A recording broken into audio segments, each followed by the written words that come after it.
نحمده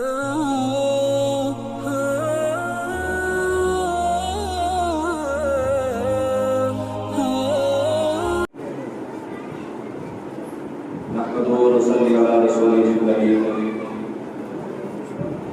الحمد لله رب العالمين والعاقبة للمتقين والصلاة والسلام على سيد الأنبياء والمرسلين وعلى آله وأصحابه الطيبين الطاهرين أما بعد فأعوذ بالله من الشيطان الرجيم بسم الله الرحمن الرحيم. إن الذين قالوا ربنا الله ثم استقاموا تتنزل عليهم الملائكة بالرحمة ألا تخافوا ولا تحزنوا وأبشروا بالجنة التي كنتم توعدون.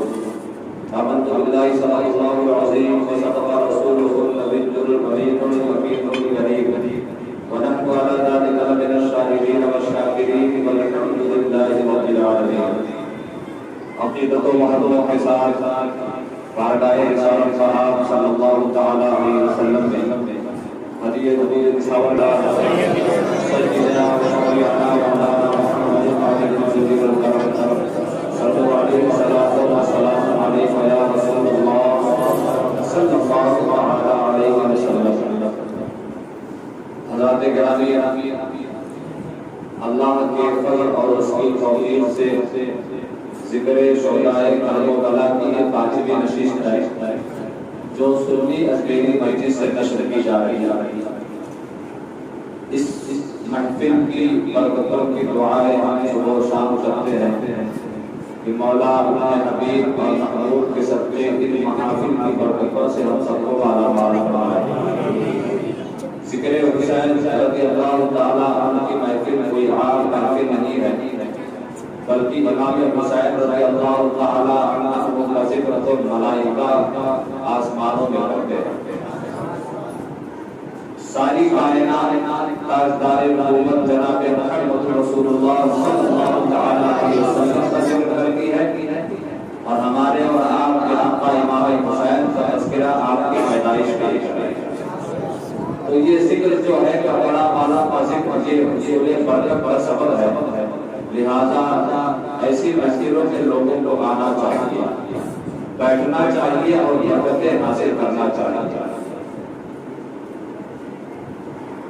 آئیے بغیر کسی تاخیر کے بارگاہ امام عالی مقام میں مقبرت کے کچھ شعر پڑھے، اس کے بعد انشاءاللہ العزیز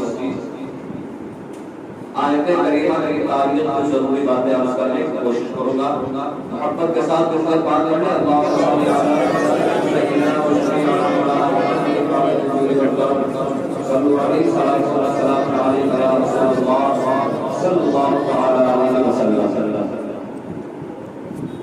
چاہتے آپ تو خود توڑ کے آنا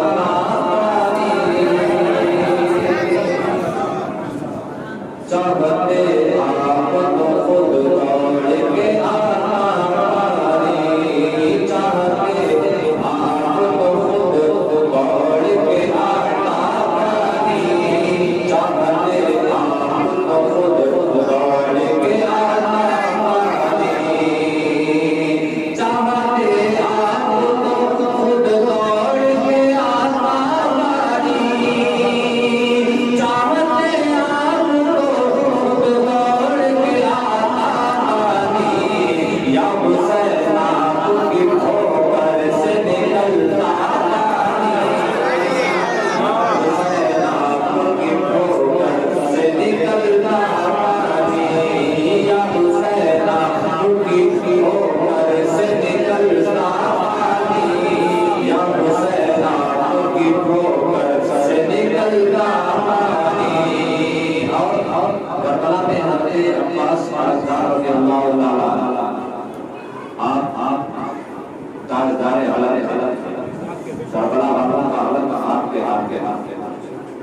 اور آپ نے ہمیں بھتیجی سکینہ کے لیے پانی لینے کا وعدہ فرمایا اور آپ دشمنوں کے درجے کو چیرتے ہوئے پانی تک پہنچ گئے. پانی کا مشکل اگلے لیا چلو میں پانی اٹھایا مگر سکینہ کی پیاس کا خیال آ گیا اور آپ کو پانی نہیں آنے. شیخ العالم فرمائے محمد سے کہیں یا رسول اللہ کی اوقات پینا دیکھا جو دریا پانی کیا کی اوقات پینا دیکھا جو دریا پانی کیا کی اوقات کیا کی اوقات پینا دیکھا جو دریا پانی میرے عباس نے دریا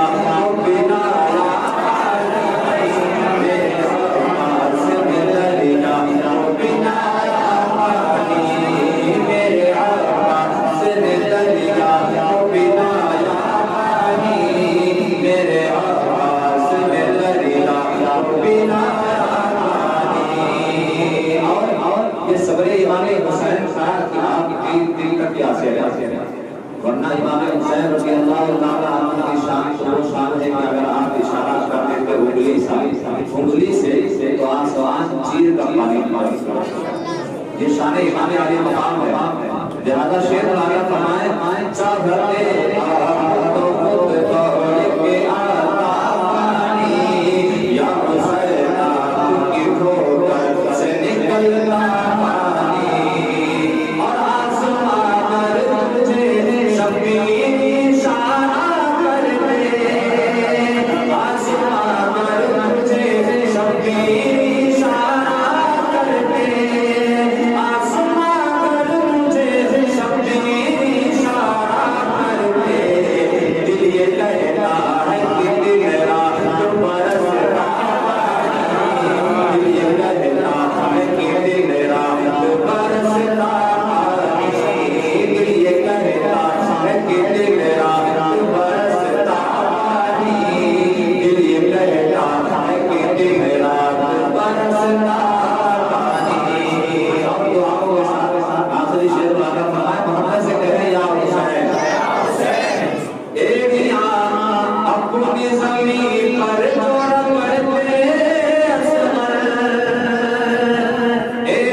وہ نور جس کو شہ مشرقین کہتے ہیں اسی کو نور خدا نور عین کہتے ہیں اور بکھر گیا تو وہی نور کائنات بنا اور سمٹ گیا تو اسی کو حسین کہتے ہیں جرأت ابن حیدر سر دیا ہاتھ نہیں جانے دی اور جل گیا خیمہ اطہر لیکن دین پر آج نہیں آنے دی۔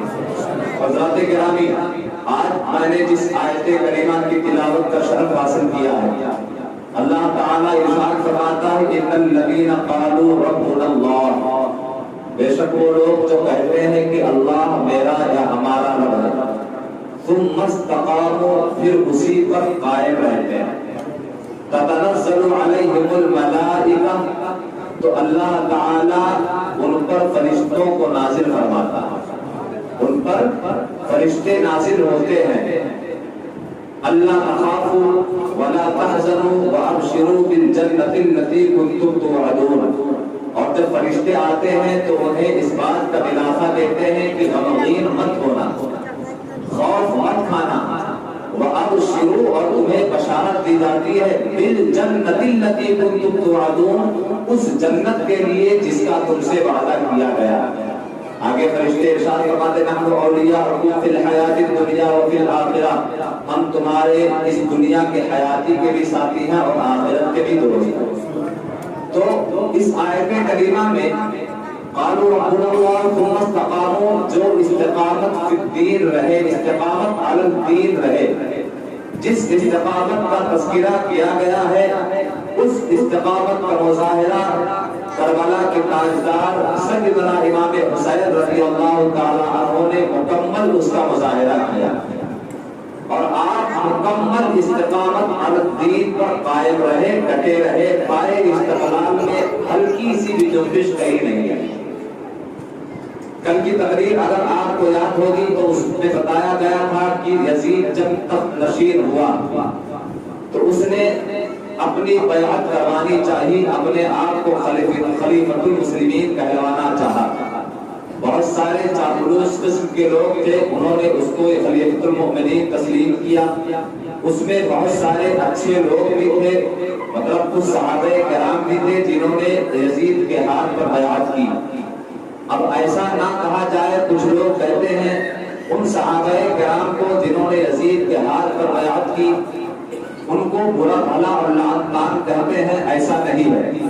میں نے کل اشاروں میں آپ حضرات کو بتایا تھا، یہاں پر ایک مسئلہ یہ بھی ہے، مسئلہ ملاحظہ کر لیں آپ، بالکل واضح ہو جائے گا کہ اگر انہوں نے اس کے ہاتھ پر یزید خلیف کے ہاتھ پر بیعت کی تھی تو وہ مجرم نہیں ہے۔ مسئلہ یہ ہے کہ اگر کوئی مسلمان ہو اس کو کافر گھیر لے یا دشمن گھیر لے تلواروں کے ساتھ، لاٹھی ڈنڈے کے ساتھ یا جس اوزار کے ساتھ اسے گھیر لے اور اسے مارنا پیٹنا شروع کر دے، اب وہ مار سے بچنے کے لیے یا جان بچانے کے لیے اب اگر گھیر لے اور کہیں کہ تو خدا کے خلاف باتیں کہے معاذ اللہ رب العالمین، تو کفریہ کلمات کہے، بتوں کی ہماری اچھائی اور بڑائی بیان کر، تو اگر اس نے اس وقت اپنی جان بچانے کے لیے، حالانکہ مار سے بچنے کے لیے، جان بچانے کے لیے اگر کوئی بندہ اس وقت کفریہ کلمات کہہ دیتا ہے تو اس پر کفر کا فتویٰ نہیں لگایا جائے گا۔ یہ حالت رخصت، اس بات کی رخصت اسلام نے دی ہے۔ اب اس کو آپ اور اچھی طرح سمجھا دیتا ہوں کہ رخصت کیا ہے اور عزیمت کیا ہے۔ حالت رخصت یہ ہے کہ اگر جان جانے کا خطرہ ہو تو اس حالت میں کفریہ کلمات زبان سے کہہ سکتا ہے، اس پر کفر کا فتویٰ نہیں لگایا جائے۔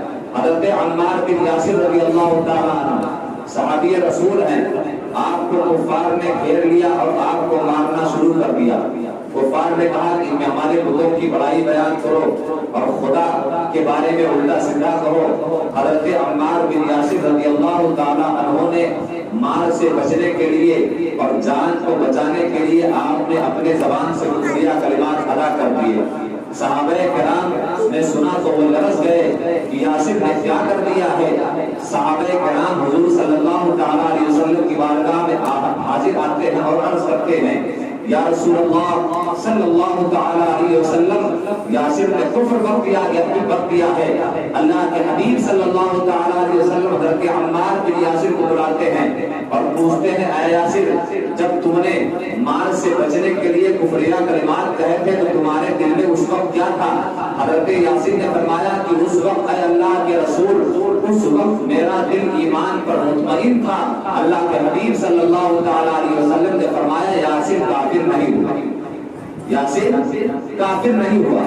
تو یہ حالت رخصت ہے، اور ایک ہوتا ہے حالت عزیمت، یعنی اگر مار کے خوف سے رخصت پر آپ عمل کر لیں تو کفر کا فتویٰ نہیں لگایا جاتا ہے۔ اور عزیمت یہ ہے کہ کچھ لوگ ایسے ہوتے ہیں کہ جان جاتی ہے تو چلی جائے، میں ہرگز کفر کا کفریہ کلمات نہیں کہوں گا، ہرگز تمہارے بتوں کو اچھا نہیں کہوں گا، ہرگز خدا کے بارے میں کوئی غلط بات نہیں کہوں گا، جان جاتی ہے چلی جائے، ایک نہیں ہزاروں جانیں قربان کر دوں گا۔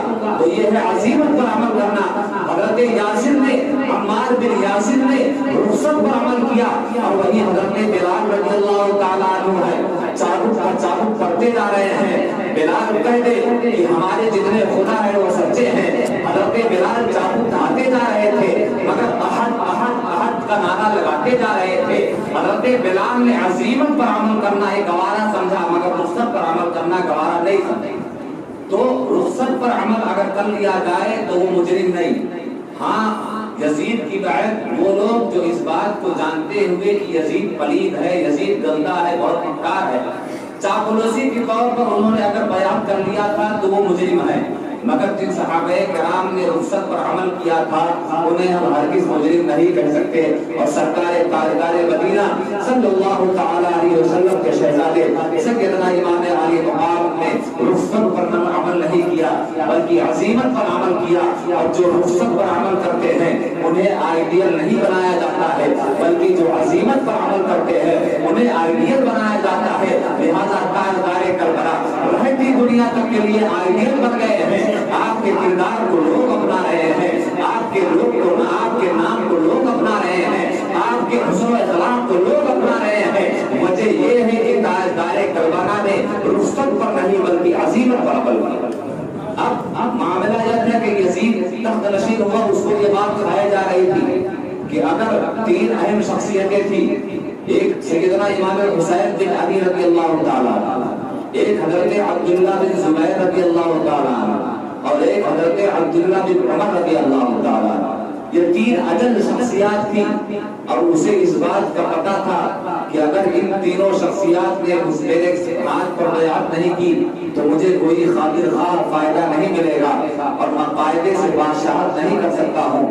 لہذا اس نے بیعت پر زور دیا اور کہا حسین ہاتھ دے دو، حسین ہاتھ دے دو. اب ذرا دیکھیں یہاں پر بادشاہ ہو کر بھی مانگ رہا. بادشاہ جو ہوتا ہے وہ مانگتا نہیں بلکہ دیتا ہے، بلکہ یہاں سے الٹا ہے. یزید بادشاہ بن گیا تھا، بادشاہ بن کر بھی مانگ رہا ہے اور مانگ کس سے رہا ہے؟ امام حسین رضی اللہ تعالیٰ عنہ سے مانگ رہا ہے.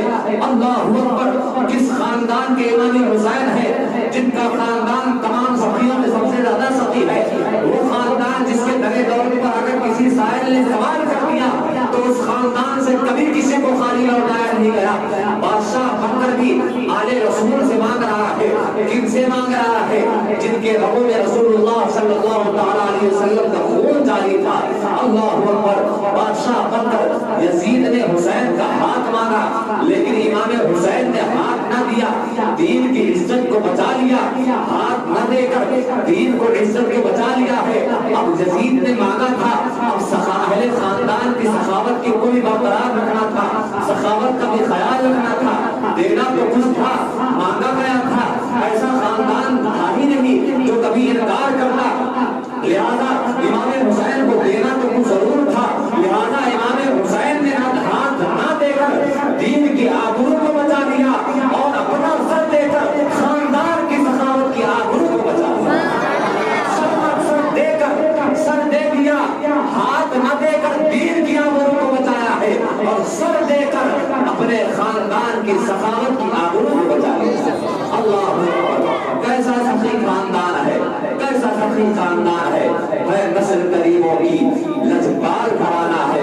آؤ درے زہرا پر پھیلائے ہوئے دامن، آؤ درے زہرا پر پھیلائے ہوئے دامن ہے نسل کریموں کی لجپال گھرانہ. اور یہ گھرانہ تو ایسا سخی ہے جس کی سخاوت کا تذکرہ اگر کرنے بیٹھ جائیں تو خدا کی قسم رات ختم ہو جائے گی. سخاوت کا تذکرہ کبھی نہیں. ایسے سخی ہے، ایسے سخی ہے. اور جو آپ حضرات امام حسین کے نام پر کھلاتے ہیں، امام حسین کے نام پر نیاز پیش کرتے ہیں، امام حسین کے نام پر ایک گلاس شربت آپ پلاتے ہیں تو خدا کی قسم ہے نسل کریموں کی آپ ایک پلاتے ہیں. ایسا خاندان ہے، ایسا کریم خاندان ہے. اگر آپ ان کے نام پر ایک خرچ کرتے ہیں تو اس کے بدلے میں ایک نہیں اتنا دے دیتے ہیں کہ آپ اس کا تصور بھی نہیں کر سکتے ہیں. ہزاروں کروڑوں لاکھوں کی تعداد میں دیں گے. لہذا جو سنی امام حسین کے نام پر خرچ کرتا ہے آپ کا کچھ خرچ ہو رہا ہے، پریشان ہونے کی بات نہیں ہے. نسل کریموں کی اتنا عطا کر دیا جائے گا کہ آپ کے دامن سے باہر آ جائے. اب یہاں پر ایک بات یاد آ گئی تو بتاتے چلو.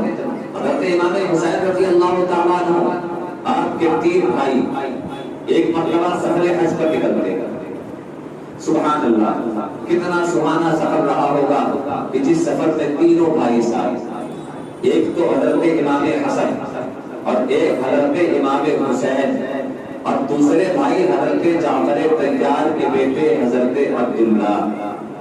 حضرت عبداللہ جو جعفر طیار کے بیٹے ہیں اور حضرت عبداللہ کی شخصیت وہ ہے جن کے ساتھ حضرت زینب کبریٰ کا نکاح ہوا اور انہی کے دو بیٹے حضرت عمر و محمد جنہوں نے کربلا میں جان شہادت نوش کی۔ تو یہ بھی آپ کے چچا زاد بھائی تھے۔ تو یہ تینوں بھائی سفر حج کے لیے نکلتے ہیں۔ راستے میں اتفاق سے بھوک لگتی ہے اور اس وقت کھانے پینے کے لیے کوئی سامان نہ تھا۔ چلے جا رہے ہیں، اتفاق سے ایک کٹیا نظر آتی ہے، ایک جھوپڑی دکھائی دیتی ہے۔ آپ لوگ وہاں پہنچتے ہیں تو کیا دیکھتے ہیں؟ ایک بڑھیا ہے اور وہ اپنے کام میں مشغول ہے۔ آپ رات پہنچ کر سلام پیش کرتے ہیں۔ پوچھنے والی بڑھیا پوچھتی ہے کہ آپ لوگ کون ہیں؟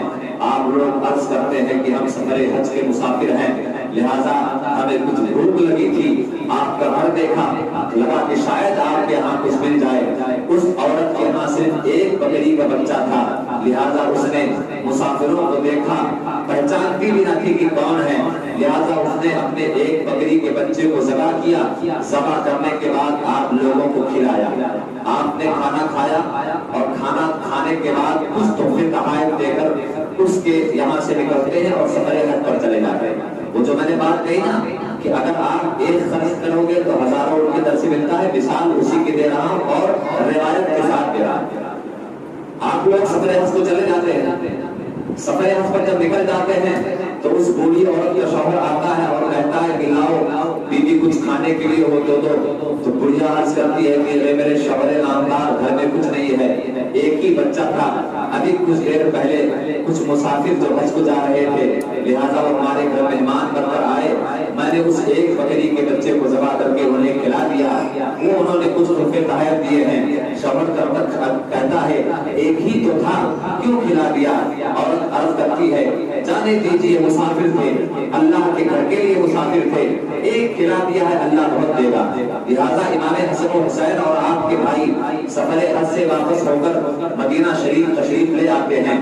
اتفاق سے اسی دوران مدینہ شریف کا سفر اس بڑھیا کو اور اس کے شوہر کو نصیب ہوتا ہے۔ اتفاق سے مدینہ شریف کا سفر اس بوڑھی عورت اور اس کے شوہر کو نصیب ہوتا ہے۔ بہت تردست تھی، اس نیت سے جاتی ہے کہ مدینے میں جائیں گے تو کچھ وہاں سے مل جائے گا، ہمارا گزارا ہو جائے گا۔ جب وہ مدینے میں آتی ہے تو حضرت امام حسن مجتبی رضی اللہ تعالیٰ عنہ نے آپ نے اس بڑھیا کو دیکھا اور آپ پہچان گئے کہ یہ تو وہی بوڑھی اماں ہے جس نے ہمیں سفر حج میں کھانا کھلایا تھا۔ لہذا آپ آتے ہیں اور سلام کرتے ہیں، کہتے ہیں اماں کیا تم نے مجھے پہچانا کہ میں کون ہوں؟ عرض کرتی ہے بیٹا میں نے آپ کو نہیں پہچانا۔ آپ عرض کرتے ہیں اماں جان آپ وہی ہیں جس نے ہمیں سفر حج پر کھانا کھلایا تھا، ہم تین بھائی تھے۔ اماں جان عرض کرتی ہے اچھا ٹھیک ہے، آپ مدینے کی رہنے والے ہیں؟ عرض کرتے ہیں ہاں ہم مدینے کے رہنے والے ہیں۔ لہذا امام حسن نے اسی وقت آپ کو 1000 بکریاں خرید کر منگوا کر لایا۔ ایک بکری کا بچہ کھلایا گیا، ہے نسل کریموں کی، ہے نسل کریموں کی، دیکھیں کتنا کرم کرتے ہیں۔ 1000 بکریاں خرید کر منگوائی اور اس بوڑھی ماں کو عطا کیا اور اس کے ساتھ 1000 سونے کے درہم بھی عطا کیا۔ اور اتنے پر بس نہ کیا، کہتے ہیں کہ میرے ساتھ میرا چھوٹا بھائی بھی تھا، وہ بھی یہی مدینے میں رہتا ہے، اس کے یہاں بھی چلے جاؤ۔ جب وہ بوڑھی عورت امام حسین کے پاس پہنچتی ہے اور تعارف کراتی، امام حسین بھی پہچان جاتے ہیں اور عرض کرتے ہیں، کہتی ہے کہ آپ کے بڑے بھائی کے یہاں گئی تھی، آپ کے بڑے بھائی نے مجھے اس کھانا کھلانے کے عوض میں 1000 بکری تحفے میں دی ہے اور 1000 سونے کا سکہ عطا کیا ہے۔ حضرت امام حسین نے بھی 1000 بکریاں خریدوائی اور خرید کر لا کر اس 1000 بکریوں کو اس بوڑھی کو تحفے میں دیا اور آپ نے بھی 1000 سونے کے دینار اس عورت کو تحفے میں دیا۔ اب اس پر بھی بس نہ کیا، حضرت امام حسین نے کہا کہ ہمارے محلے میں ہی ہمارے چچا زاد عبداللہ بن جعفر طیار بھی رہتے ہیں، ان کے یہاں بھی چلے جائیے۔ اب دیکھیں ہے نسل کریموں کی، آپ حضرت عبداللہ بن جعفر طیار کے یہاں جاتی ہیں اور عرض کرتی ہیں کہ ایسا معاملہ ہے، آپ پوچھتے ہیں میرے بھائیوں نے کتنا دیا؟ آپ فرماتی ہیں کہ بڑے بھائی نے 1000 بکریاں دی، 1000 سونے کا سکہ دیا، چھوٹے بھائی نے بھی 1000 بکریاں دی ہیں اور 1000 سونے کا سکہ دیا ہے۔ حضرت عبداللہ بن جعفر طیار فرماتے ہیں آپ انہوں نے 1000 اور 1000 دیا ہے، میں آپ کو 2000 بکریاں خرید کر دے رہا ہوں اور 2000 سونے کے سکے دے رہا ہوں۔ اللہ اکبر۔ اب ذرا دیکھیں ہے نسل کریموں کی، ایک بکری کا بچہ کھلایا تھا اور وہ بھی جانتی نہ تھی کہ کس کو کھلایا تھا۔ ایک بکری کے بچے میں 4000 بکریاں تحفے میں لے کر جا رہی ہے، 4000 سونے کے سکے لے کر جا رہی ہے۔ جب ان کے شوہر نے دیکھا کہ اتنا مانو متاع ہے کہاں سے لائی ہو، عرض کرتی ہے وہ وہی مسافر ہے جن کو ایک بکری کا بچہ ذبح کر کے کھلایا تھا۔ جب لوگوں نے دیکھا تو کسی کہنے والے نے کہہ دیا اور بے ساختہ یہ کہہ کر پکار اٹھے کہ اتنی عطا کوئی اور خاندان والے کبھی نہیں کر سکتے ہیں۔ یقیناً یہ خاندان اہل بیت ہے، یقیناً یہ علی کی اولاد ہے جس نے ایک کے بدلے میں ہزاروں عطا کر دیا۔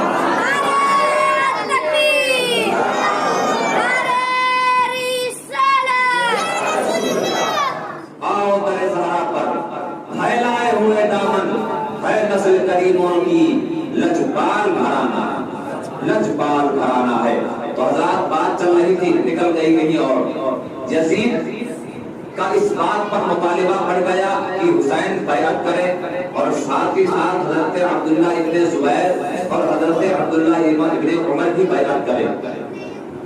لیکن امام حسین رضی اللہ تعالیٰ عنہ، آپ کو میں پہلے بتا چکا ہوں کہ آپ رخصت پر عمل کر سکتے تھے لیکن آپ نے رخصت پر عمل نہ کیا، کیونکہ میرے آقا صلی اللہ تعالیٰ علیہ وسلم نے امام حسین کے لیے بہت پہلے دعا کیا تھا کہ اے اللہ میرے اس بیٹے کو صبر عطا فرما اور اس پر اسے اجر عطا فرما۔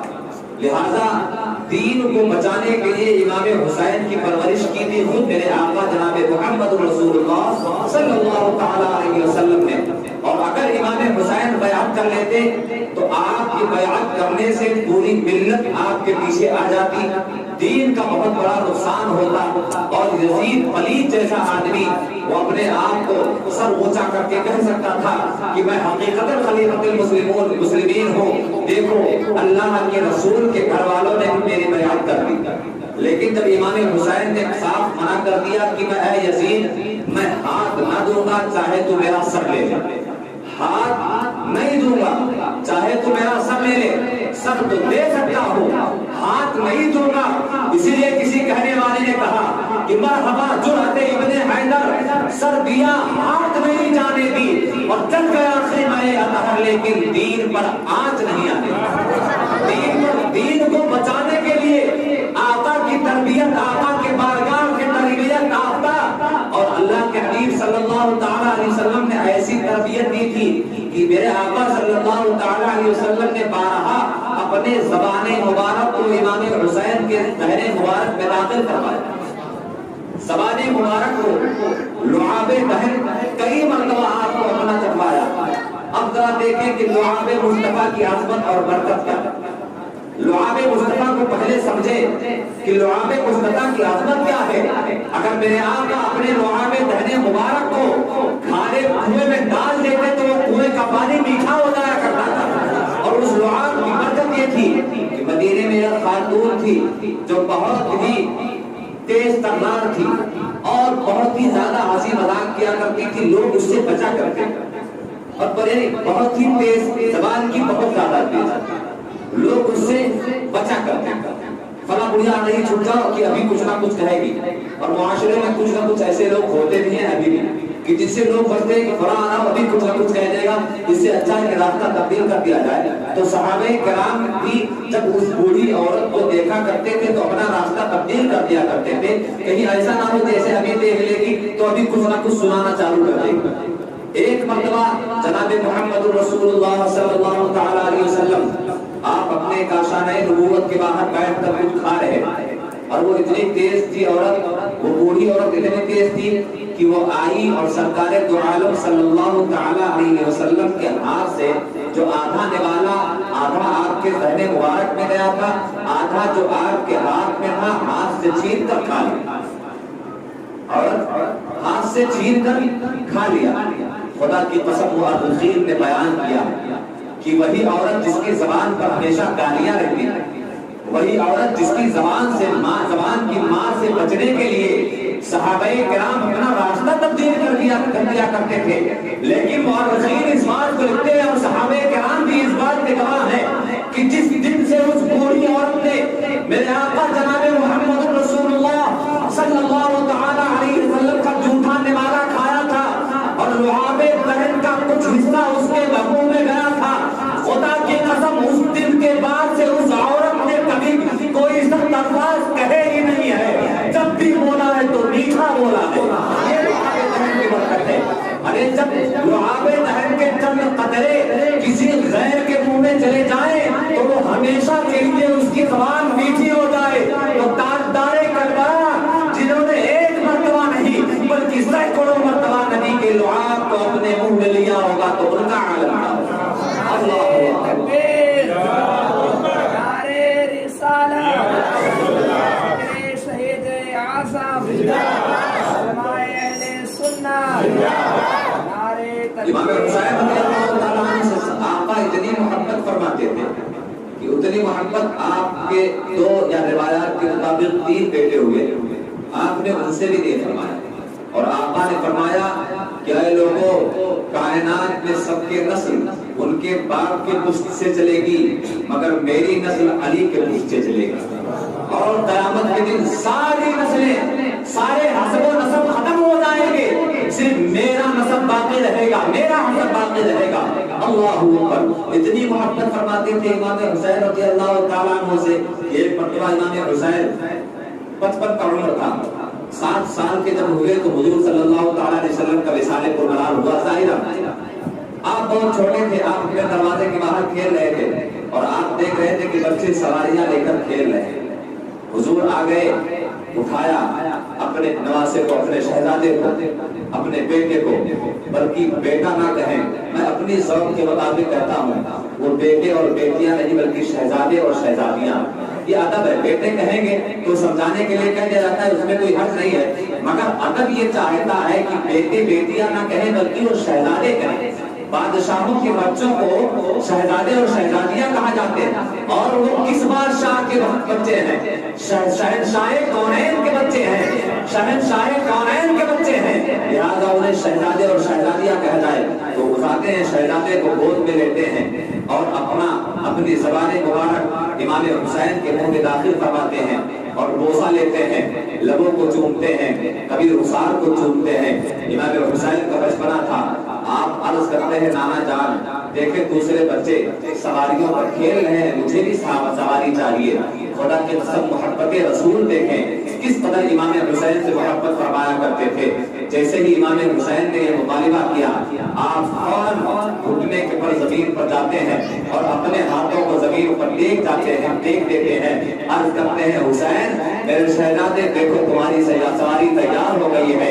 امام حسین کشتی مصطفیٰ پر چڑھ جاتے ہیں اور اس کے بعد ابھی بچپنا ہے، آپ عرض کرتے ہیں نانا جان دوسری جب سواریاں ہوتی ہیں تو ان کو سنبھالنے کے لیے ایک رسی ہوتی ہے، لہذا میری سواری پر تو وہ رسی نہیں ہے۔ میرے آقا جناب محمد رسول اللہ صلی اللہ تعالی علیہ وسلم نے اپنے زلف معمری کو سرکار امام حسین کے ہاتھ میں دے دیا اور کہا یہ لو بچی، یہ لو میرے شہزادے، یہ تمہارے لیے اس رسی کا کام ہے۔ اتنی محبت فرماتے تھے، اتنی محبت فرماتے تھے کہ ایک مرتبہ تاجدار دو عالم صلی اللہ تعالی علیہ وسلم حضرت فاطمہ کے گھر کے باہر سے گزر رہے تھے تو اس وقت کسی بچے کے رونے کی آواز آئی۔ آپ نے پوچھا بیٹی فاطمہ کون رو رہا ہے؟ فاطمہ رضی اللہ تعالی عنہا نے عرض کیا ابا جان حسین رو رہا ہے۔ امام تاجدار کربلا کے حسین کے رونے پر سرکار دو عالم صلی اللہ تعالی علیہ وسلم نے ارشاد فرمایا بیٹی فاطمہ حسین کو رونے مت دیا کرو کیونکہ حسین کے رونے سے مجھے بہت تکلیف ہوتی ہے، لہذا تم حسین کو رونے مت دیا کرو۔ خدا کی قسم جس حسین کے رونے سے تاجدار انبیاء کو اتنی تکلیف پہنچتی ہے، اللہ اکبر جب میدان کربلا میں اسی شہزادے کو شہید کیا گیا ہوگا تب کتنی تکلیف میرے آقا جناب محمد رسول اللہ صلی اللہ تعالی علیہ وسلم کو پہنچی ہوتی۔ بڑی محبت فرمائے اور بچپن سے ہی آپ کو صبر کی تلقین کی گئی اور تاجدار کربلا بچپن سے ہی صبر کے ہر امتحان میں اول نمبر سے کامیاب ہو جائے. بچپن سے ہی آپ کی آزمائشیں شروع ہے. کربلا کے واقعات کا سب کو پتا ہو. جب امام حسین رضی اللہ تعالیٰ عنہ پیدا ہوئے اور تاجدار مدینہ کی گود میں آئے تو اسی وقت سرکار دو عالم صلی اللہ تعالیٰ علیہ وسلم نے اپنا چہرہ مبارک ملا کر آپ کے آنکھوں سے آنسو جاری تھے اور آپ نے بتایا تھا کہ میرا بچہ کربلا میں شہید کر دیا جائے گا. خاندان کے ہر فرد کو پتا تھا, یہاں تک کہ خود حضرت امام حسین کو بھی پتا تھا کہ کربلا میں میں شہید کیا جاؤں گا. یہاں تک کہ حضرت مولا کائنات شیر خدا مولا علی جب جنگ صفین سے واپس لوٹ رہے تھے اور جب کربلا کا میدان پہنچا آپ تو آپ اتر گئے اور وہاں اتر کر آپ رونے لگے, آپ روتے رہے. اللہ اکبر. اب یہاں پر ایک مسئلہ بھی اور ایک سنیوں کا موقف بھی بیان کر دوں. جو لوگ کہتے ہیں کہ محبت رسول حسین میں, محبت اہل بیت میں رونا منع ہے, ہم بھی کہتے ہیں کہ ماتم کرنا منع ہے, مگر ماتم کرنے کی طرح رونا کچھ اور ہے اور محبت کے آنسو کچھ اور ہے. حضرت امام علی مولا کائنات شیر خدا مولا علی کرم اللہ تعالیٰ کو جوڑ کریم جب وہاں پہنچتے ہیں تو آپ رونے لگتے ہیں. لوگ عرض کرتے ہیں اے میرے امام آپ رو کیوں رہے ہیں؟ تو آپ عرض کرتے ہیں کہ یہ میدان کربلا ہے, یہ میدان طف ہے, یہاں میرے حسین کو شہید کیا جائے گا. اتنا ہی نہیں بلکہ مولا علی یہ بھی جانتے ہیں کہ فلاں جگہ خیمہ باندھا جائے گا, فلاں جگہ اونٹ باندھے جائیں گے, فلاں جگہ اونٹ کے گدارے رکھے جائیں گے. تو پورے خاندان اہل بیت کو اس بات کا علم تھا کہ آپ کو شہید کر دیا جائے گا. لیکن کبھی خاندان اہل بیت کے کسی فرد نے اور خود میرے آقا نے صلی اللہ تعالیٰ علیہ وسلم نے کبھی یہ دعا نہیں کیا کہ مولا اس واقعے ہو یا اس حادثے کو ٹال. اگر آقا دعا کر دیتے تو حادثہ ٹل جاتا. آقا نہیں, خاتون جنت فاطمہ الزہرا رضی اللہ تعالیٰ عنہا یہ دعا کر دیتی تو حادثہ ٹل جاتا. کوئی بھی خود امام حسین اگر دعا فرماتے تو حادثہ ٹل جاتا. یہ دعا کبھی نہیں کی گئی بلکہ تاجدار مدینہ نے بھی کبھی بھی جب دعا کیا تو یہ دعا کیا ہے اللہ میرے اس بیٹے کو تو صبر دینا اور اس صبر پر مجھے اجر دینا. مولا کائنات نے جب دعا کیا تو آپ نے بھی یہی دعا مانگا اے اللہ میرے اس بیٹے کو تو صبر دینا اور اس صبر پر اسے اجر دینا. تمام لوگوں نے, خاندان اہل بیت کے تمام افراد نے, خود امام حسین نے بھی جب بھی دعا مانگا تو ٹالنے کے لیے, حادثے کو ٹالنے کی دعا کبھی نہیں مانگا بلکہ یہ دعا مانگتے مولا مجھے صبر پر استقامت عطا فرما اور اس صبر پر مجھے اجر عطا فرما. صبر کے ذریعے آپ کا امتحان پرکھ لیا گیا.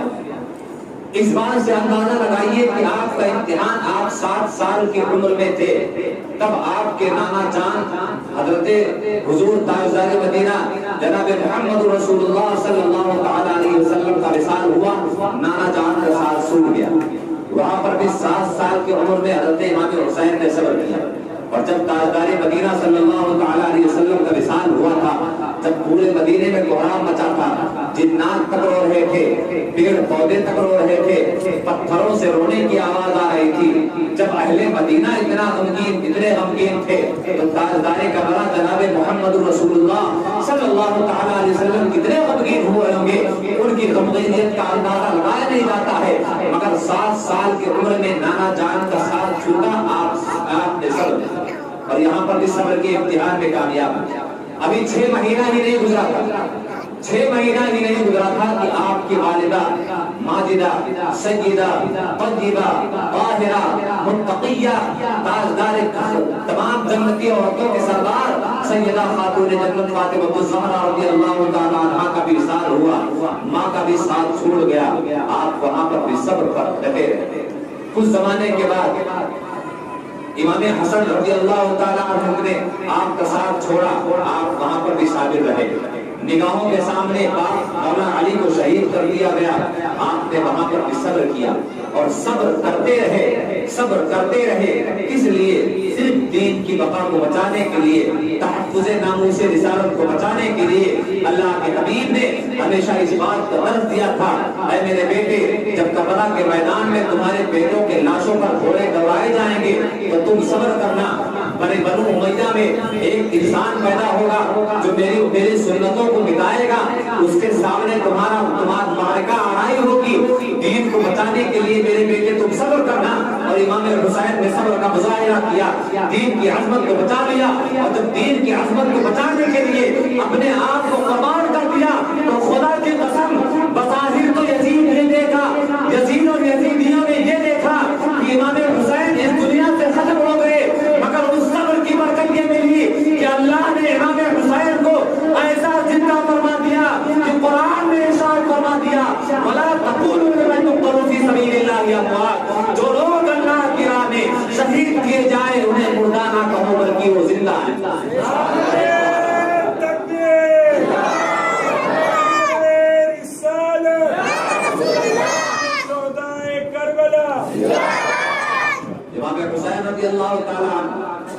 صبر پر ہمیشہ نمرود آزما رہے اور آپ ہمیشہ پائے استقلال مکمل حوصلے اور عزم کے ساتھ ثابت قدم رہے۔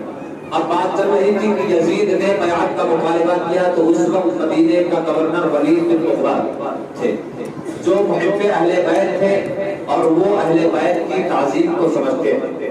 یزید نے خط بھجوایا گورنر مدینہ کے پاس کہ عبداللہ ابن عمر، عبداللہ ابن زبیر اور حسین ابن علی سے بیعت کا مطالبہ کیا جائے، اگر وہ بیعت پر راضی ہوتے ہیں تو ٹھیک، ورنہ انہیں فوراً وہیں قتل کر دیا جائے۔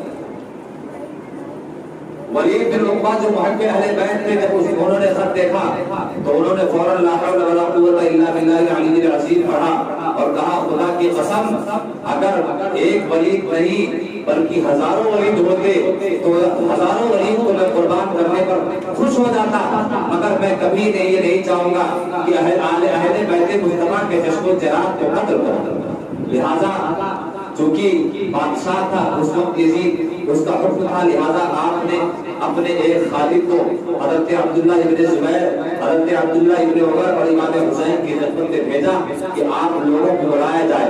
رات کے وقت میں تینوں صحابہ کی تینوں شخصیات ایک جگہ بیٹھی تھی، رات کا وقت تھا، امام حسین اور حضرت عبداللہ ابن عمر اور حضرت عبداللہ ابن زبیر موجود تھے۔ ولید بن عقبہ کا قاصد آتا ہے اور کہتا ہے کہ آپ لوگوں کو گورنر نے بلایا۔ حضرت عبداللہ ابن زبیر کہتے ہیں کہ یہ وقت تو گورنر کسی کو بلانا نہیں ہے، اس وقت بلانے کا کیا مطلب ہے؟ اب امام حسین کی ذہانت ذرا دیکھیں، امام حسین کی عقل مندی اور فراست دیکھیں، اللہ اکبر، اور ان کو عقل کیسے نہ ہو جنہوں نے ہمیشہ سرکار دو عالم صلی اللہ تعالی علیہ وسلم کا لعاب دہن چوسا ہو۔ اللہ اکبر، سرکار دو عالم صلی اللہ تعالی علیہ وسلم کی صحبت جسے مل جائے اگر وہ جانور ہو تو جانور کو بھی عقل آ جاتی ہے۔ خدا کی قسم، لہذا فرمایا گیا ہے اس جانور پر میرے آقا صلی اللہ تعالی علیہ وسلم بیٹھا کرتے تھے، جب تک حضور اس جانور پر رہتے تھے اس جانور میں اتنا عقل ہوتا تھا کہ اتنی دیر تک وہ جانور بے خواب اور پاشانہ نہیں کرتا۔ تو جس جانور کو آقا کی صحبت مل جائے تو اس میں اتنی عقل آ جائے، پتھر کو اگر آقا کی صحبت مل گئی تو پتھر میں عقل اور شعور آ گیا، کنکریوں کو آقا کی صحبت مل گئی تو شعور مصطفیٰ ایسا ملا کہ ابو جہل کے مٹھیوں میں رہنے کے باوجود بھی کلمہ طیبہ پڑھ رہی تھی۔ درختوں کو شعور مل گیا اس بنیاد پر کہ انہیں آقا دو عالم کی صحبت ملی، تو جن کو ادنا سے صحبت ملی انہیں عقل آ گئی۔ تو تاجدار مدینہ صلی اللہ تعالی علیہ وسلم تو پیدا ہونے سے لے کر اور 7 سال کی عمر میں ہمیشہ سرکار دو عالم کی گود میں پیے تھے۔ تو آپ اندازہ لگائیں کہ امام حسین کو شعور اور آگاہی کتنی رہی۔ امام حسین سمجھ گئے اور آپ فرض کرتے ہیں کہ جب لوگوں نے کہا کہ اتنے وقت گورنر تو کبھی کسی کو طلب نہیں کرتا ہے، اس وقت بلانے کا کیا مطلب؟ تو امام حسین فوراً ان کی دور اندیشی ہے کہ آپ کہتے ہیں کہ لگتا ہے کہ حضرت امیر معاویہ کا وصال ہو گیا ہے، یزید تخت نشین ہو گیا ہے اور وہ اب ہماری بیعت چاہے گا۔ ابھی معاملہ پتہ نہ تھا، پھر بھی آپ نے کیا کہہ دیا کہ لگتا ہے کہ امام حضرت امیر معاویہ کا وصال ہو گیا ہے، یزید بادشاہ بن بیٹھا ہے، اب وہ ہماری بیعت طلب کرے گا۔ حضرت عبداللہ حضرت عبداللہ صاحبان نے کہا کہ ہم ہرگز ان کی بیعت نہیں کریں گے۔ امام حسین نے کہا ٹھیک ہے ہم بیعت بالکل نہیں کریں گے، لہٰذا امام حسین نے فرمایا بیعت نہیں کریں گے، بلاوا آیا ہو تو ہم ضرور جائیں گے، ہم ضرور جائیں گے۔ لہذا امام حسین نے اپنے ساتھ چند نوجوانوں کو لیا اور آپ نے نوجوانوں سے کہا کہ میں اندر تو جا رہا ہوں، اگر آواز بہت تیز ہو جائے تو تم لوگ اندر آ جانا، ورنہ جب تک میری طرف سے کوئی اشارہ نہ ہو تب تک آپ لوگ کسی حرکت میں نہ آنا۔ حضرت امام حسین ولید بن عقبہ کے دربار میں پہنچتے ہیں، سلام عرض کرتے ہیں اور وہاں پر ناچار مروان بھی موجود ہے، جس مروان کا تذکرہ آپ نے ایک دو دن پہلے کئی مرتبہ سنا۔ وہاں پر ولید بن عقبہ کے دربار میں مروان بھی موجود تھا۔ آپ جاتے ہیں اور سلام عرض کرتے ہیں اور آپ پوچھتے ہیں کہ اے ولید بن عقبہ بتائیے اس لیے ہمیں طلب کیا گیا ہے؟ آپ عرض کرتے ہیں کہ یزید بادشاہ بن گیا ہے، اس نے قاصد بھیجا ہے، خط میں کیا لکھا ہے؟ بتایا جاتا ہے کہ خط میں لکھا گیا ہے کہ امام حسین اور حضرت عبداللہ ابن عمر اور حضرت عبداللہ ابن زبیر سے بیعت طلب کر لیا جائے، اگر وہ بیعت پر آمادہ ہوتے ہیں تو ٹھیک، ورنہ انہیں فوراً شہید کر دیا جائے۔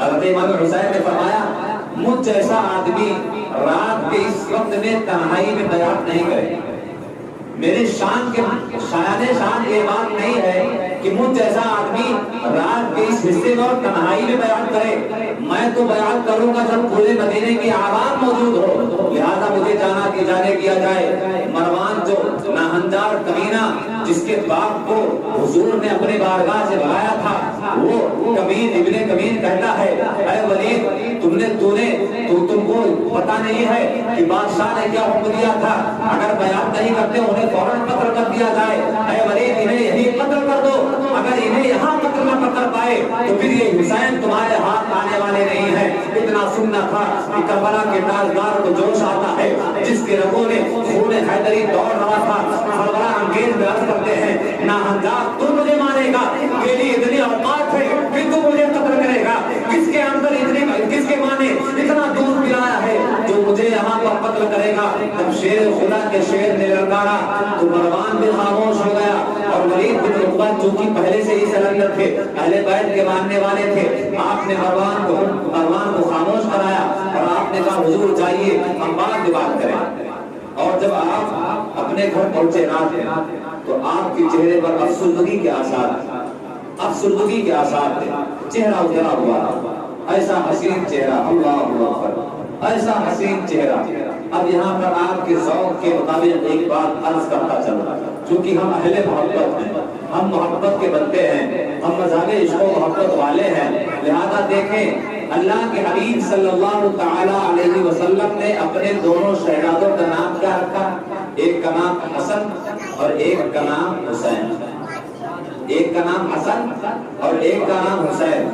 ان کے نام رکھے جانے سے پہلے پوری کائنات میں یہ دو نام کبھی رکھے نہیں۔ اللہ تعالیٰ نے پردہ غیرت میں ان دونوں ناموں کو چھپا کے رکھا تھا۔ جب ان حضرات ان شہزادگان کی پیدائش ہوتی ہے تو اللہ تعالیٰ نے خود یہ نام تجویز فرمائے کہ ایک کا نام حسن رکھا جائے اور دوسرے کا نام حسین رکھا جائے۔ اللہ اکبر۔ اب ان حضرات کے حسن کا اندازہ لگائے کہ کتنے حسین رہے ہوں گے کہ جن کے نام میں ہی حسن آیا ہے۔ اب دیکھیں حضرت امام حسن کا نام حسن ہے، اب اگر کوئی اس کو غلط پڑھے گا تو کیا پڑھے گا؟ حسن کو اگر کوئی اردو میں غلط پڑھے گا تو کیا پڑھے گا؟ حسن پڑھے گا۔ حسن کو اگر کوئی غلط بھی پڑھے گا تو کیا ہوگا؟ حسن۔ یعنی اللہ کی غیرت کو یہ بات گوارا نہیں ہے کہ جب میرے نبی کے شہزادگان کا نام اگر کوئی غلط بھی کرے تو اس غلط کا کوئی غلط معنی ہو، بلکہ اللہ نے ایسا نام چن لیا ہے، صحیح نام لیا جائے تب بھی حسن ظاہر ہوتا ہے، اور اگر حسن کو غلط پڑھا جائے تب بھی حسن ہوگا۔ اور امام حسین کا نام کیا تھا؟ حسین، اور حسین کو اگر کوئی غلط پڑھے گا تو کیا پڑھے گا؟ حسین۔ حسین کو اگر کوئی غلط پڑھے گا تو کیا پڑھے گا؟ حسین۔ اللہ اکبر۔ کتنے پیارے اسماء ہیں یہ دونوں، کتنے پیارے نام ہیں۔ اللہ خود ان سے کتنی محبت فرماتا ہے کہ ایسے نام اللہ نے اپنے محبوب کو تجویز فرمائے کہ اگر کوئی ان کو بگاڑنا بھی چاہے تو ان کی ذات اور ان کے حسن پر کوئی آنچ نہ آئے۔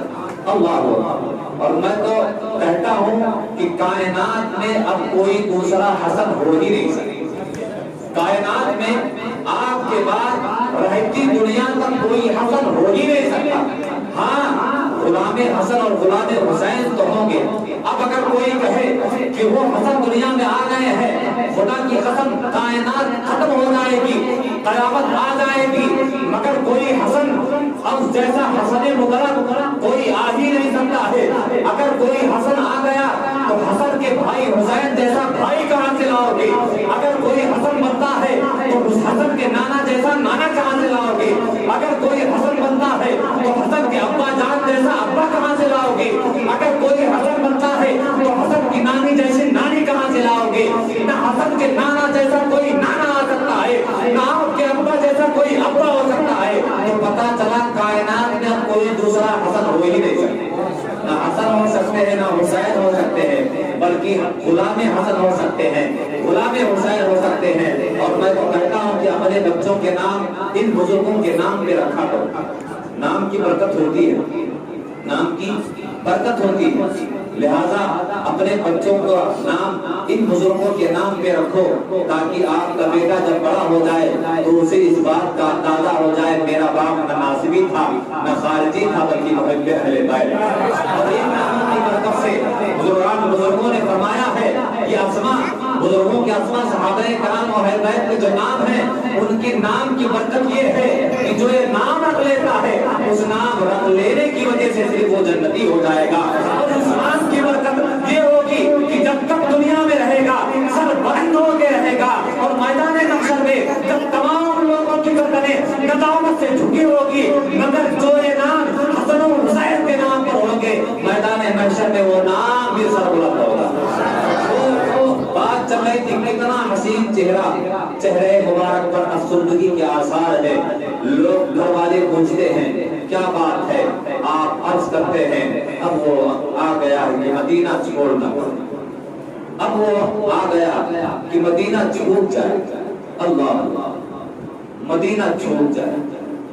عاشقوں کے دل سے کوئی پوچھے کہ مدینہ کے چھوٹنے کا غم کیا ہوگا؟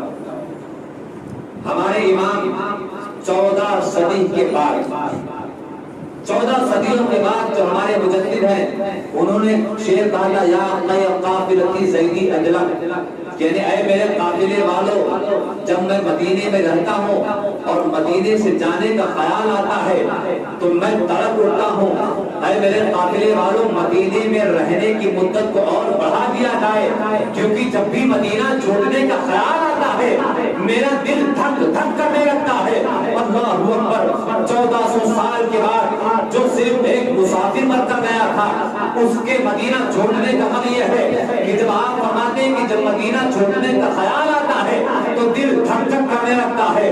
اللہ اکبر، وہ امام حسین جو پلے مدینہ میں، جو بڑے مدینہ میں، جو بڑے ہوئے مدینہ میں، جن کا بچپنا مدینہ میں، جن کی جوانی مدینے میں، بلکہ میں یہ کہہ دوں تو غلط نہ ہوگا جو مدینہ کے تاجدار تھے، جو مدینہ کے مالک تھے، کیونکہ مدینہ ان کے نانا کا تھا اور نانا کی ملکیت، نانا کی نسل جو چل رہی تھی فاطمہ کے اولاد سے چل رہی تھی، لہذا جو نانا کی ملکیت ہوگی وہ نوازوں کی ملکیت ہوگی، تو امام حسین مدینہ کے مالک تھے، وہ مدینہ چھوڑا۔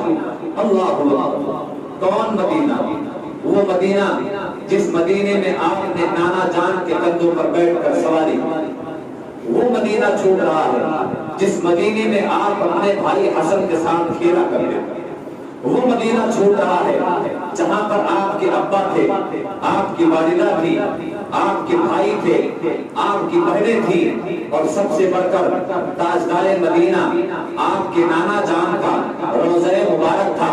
اللہ اکبر، جو عاشق رسول ہوتے ہیں مدینہ چھوڑنے کا غم ان سے پوچھ لیا جائے، جن کو اللہ نے توفیق دی ہے ان سے پوچھ لے، جو ایام حج میں حج کو یا عمرہ کے لیے جب جاتے ہیں تو لوگوں نے کہا ہے کہ جب کتنا بھی بڑا گناہگار آدمی کیوں نہ ہو، کتنا بھی بڑا مکار اور سیاہکار آدمی کیوں نہ ہو، کعبے میں جاتا ہے تو ٹھیک ہے رونا نہیں آتا ہے، حدیث پر جاتا ہے تو رونا نہیں آتا ہے، کعبے کی دیواروں کو چومتا ہے تو رونا نہیں آتا ہے، مقام ابراہیم پر پہنچتا ہے تو رونا نہیں آتا ہے، اللہ کے گھر کی زیارت کرتا ہے، حج کے ارکان ادا کرتا ہے، رونا نہیں آتا ہے، کیونکہ بہت بڑے گناہگار ایسے ایسے ہوتے ہیں، مگر خدا کی قسم جو مدینہ گئے ہیں وہ کہتے ہیں کہ جب مدینہ نگاہوں سے اوجھل ہوتا ہے، جب مدینہ سے جدائی کا وقت آتا ہے تو بڑے سے بڑا پتھر بھی رو اٹھتا ہے، کیونکہ مدینے میں اللہ تعالیٰ نے ایسی کششیں کی ہے کہ اگر